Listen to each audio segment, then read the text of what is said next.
Knicks, obviously, a few more games left on this road trip. They have Portland and they have Golden State coming up. But since they are out west, we're going to go to a segment called In and Out.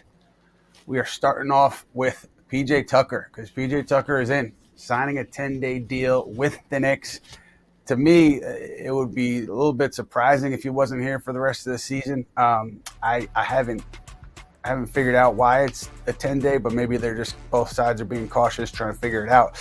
But the idea of Tucker coming in here, to me, is more so locker room, impact on the room, respected voice, veteran, NBA champion. The Knicks have young veterans, but they don't have a veteran with Tucker's experience, and I don't think he's a guy who's afraid to share his opinion about things going on the floor, off the floor. So I think that's where the real benefit is for Tucker. You saw last night, he was encouraging Josh Hart to shoot the three ball. Hart was shooting the threes and knocked several down. So, yeah, that was interesting to watch. Just night one for PJ Tucker. But let's see how that plays itself out. I'm wondering for Anthony, the Tucker signing, you've watched him for his whole career, right? I'm not expecting on the floor with him, but you've been around the Knicks forever. What do you think? What kind of impact do you think a guy like that can have? So it's rare I say I love what I saw from a player last night when they didn't see the court, but I love what I saw from PJ Tucker last night. I thought he was an excellent, I don't want to say leader. He's only been here for a cup of coffee now. But I loved his energy on the bench. I mean, I wasn't there, but watching on TV, every time you saw him, I loved his energy. It looked like he brought like a little bit of toughness from the bench, obviously. If he's here the rest of the way and here for the playoffs, will he play? Maybe in some situations. But I think you need more of that dog on this roster. The Knicks are pretty tough. They play pretty hard. They play very hard, actually. But they need a little bit more dog. And I think PJ Tucker can hopefully bring that, even if he's not on the court all the time. You need a little bit more anger on this team, not so much laughter and joking all the time. You need a little. You guys feel me on that? Any winning team has it. It sounds like you could have taken that role before PJ did. Yeah, no, like I said, he didn't play last night, but I actually really loved what I saw. Like he was a little bit like, Rasheed Wallace back in 2012, 2013. Rasheed played a few games, of course, the famous opening night when he banged a three. But you need that. You need that. Sometimes I feel with this Knicks team, sometimes it's a little too, again, I'm not with them, but sometimes it feels it's not as quote unquote hard and rough as it should be.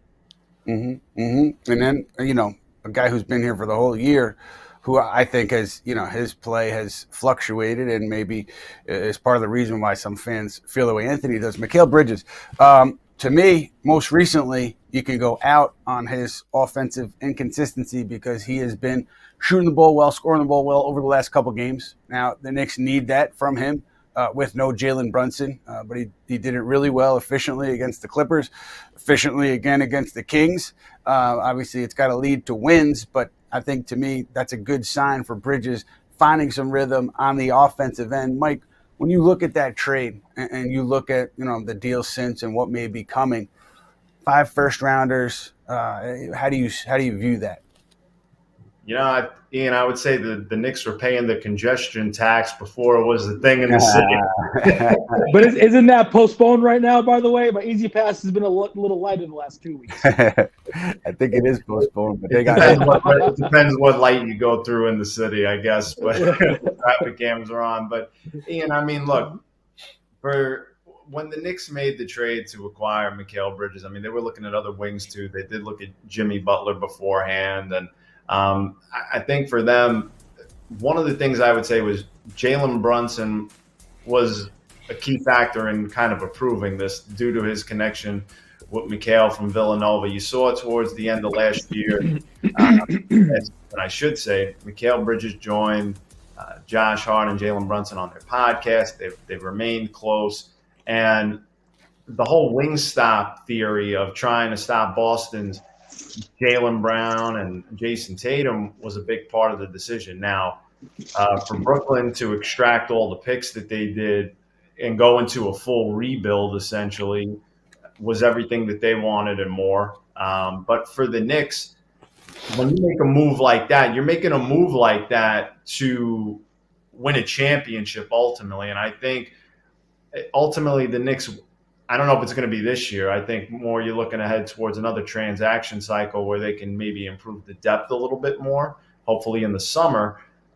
If the Knicks can win a championship, it's going to be worth it. But when you go and push up pretty much all your chips in like that, the only other way is if they didn't win is potentially down the line in a bigger package, whether you go for Giannis Antetokounmpo or somebody else in the offseason, depending on how Milwaukee does in the playoffs. But that's another conversation for another day.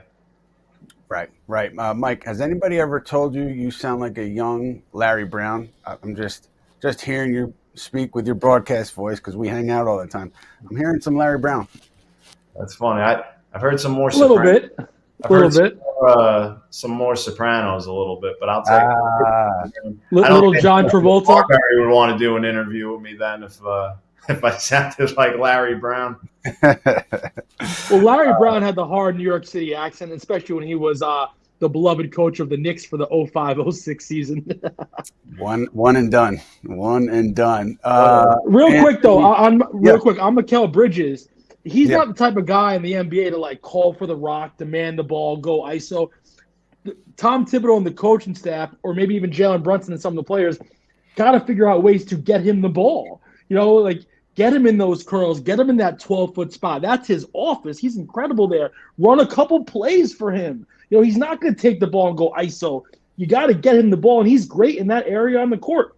You just can't do it twice a game. You got to figure out more ways to get him involved. That's also PJ Tucker on the bench being a hype man. Every team needs an unk, okay? You need that guy in your ear telling him, you go get him, you kill him. He got nothing. Like we saw it the other day with Josh Hart. Josh Hart was on fire, and at times he's been a little shy to take three-pointers, but he shot them with confidence last night and looked great. Those are the type of X-factor things that don't show up in a stat sheet that matter. So hopefully a guy like PJ's presence can help push that envelope. Mikal's a team-first guy. There are other guys in the NBA, to kind of what Anthony was referencing, more of like that alpha dog type of personality where they're getting theirs no matter what.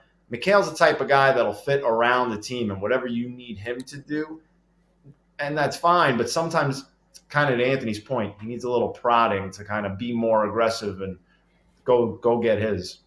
And because I love him in that 12-foot spot, that little fadeaway he does, off the dribble real quick. Like, you got to get him in that spot more. And you know what? He actually shot, I think, 6 free throws against the Clippers, which was a season high. He hadn't been getting to the line a lot, but, I thought his floor game against the Clippers was very good. So let's see how things continue there for Bridges.